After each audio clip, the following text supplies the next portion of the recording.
नमस्कार दर्शक बंधु। आज नातालीज कुक हाउस रे मु आपण मनक पई नै आसीची आम घर शैली रे तयारी मटन बा मांस तरकारी। 500 ग्राम मटन रे मसला पई नेबा अदा 1.5 ରୁ 2 इंच, रसुण 10 ରୁ 15 टी, जीरा गोटे बड़ चमच, सुखिला लंका 2टा एवं एथिरे 4 बड़ चमच पानी देई एहाको चिक्कण करी बाटी नेबा।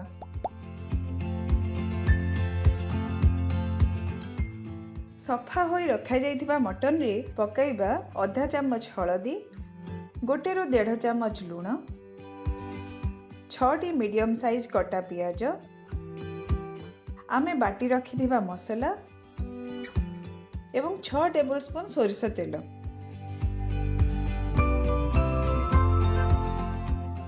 एहाको भल भाबरे गोळाई नेबा। एहाको घोड़ाई 30 मिनिट पई साइड रे रखि देबा।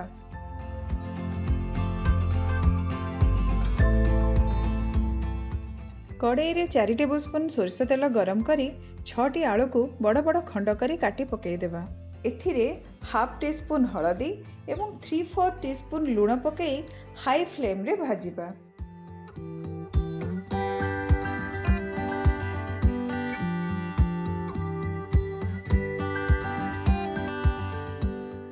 ये तो एबे गोल्डन ब्राउन कलर हे आसिलानी। एबे एहा को बाहर करि नेबा। सेही कड़ाई रे 2 टेबल स्पून सोरिष तेल देई गरम करिबा। एबे एथिरे 1 tablespoon red chilli powder और 1 टेबल स्पून मटन मसला पकई 5 ରୁ 7 सेकेंड पई फ्राई करिबा। एथिरे एबे हम मैरिनेटेड मटन पकई देबा। ध्यान रखिबे गुंड मसला पकईबार संगे संगे मटन पकई देबा, नहले गुंड मसला पोड़ी जिवो। एहा को भलरे गोळेई 10 ରୁ 15 मिनिट पई मीडियम फ्लेम रे घोड़ेई देबा। मझी मझी रे टिके घांटी दउथबा। एबे 15 मिनिट हे आसिलानी। घोड़नी खोली मटन को कसिबा।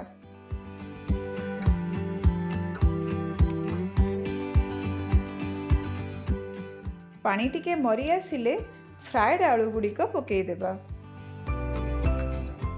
एबे मटन और आलू को मसला रे भलरे कसिबा।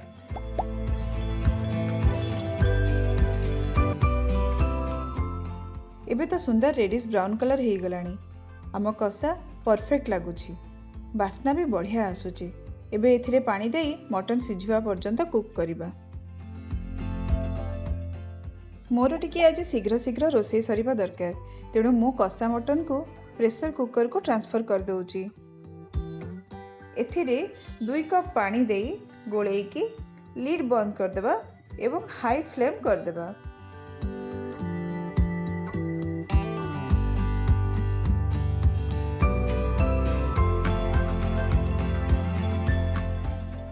गोटे हुइसेल देला परे गैस को लो फ्लेम कर देबा एवं 15 मिनिट परे गैस को ऑफ कर देबा। टिके ठंडा हे जिबा परे लीड खोली गैस को पुणी थरे ऑन कर देबा।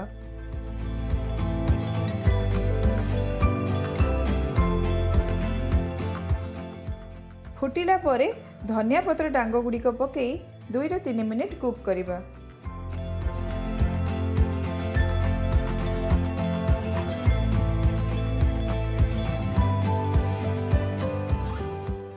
लास्ट को स्वाद अनुसार लूण, हाफ टी स्पून गरम मसला और मुठाए धनिया पत्र पकई गैस को ऑफ कर देबा।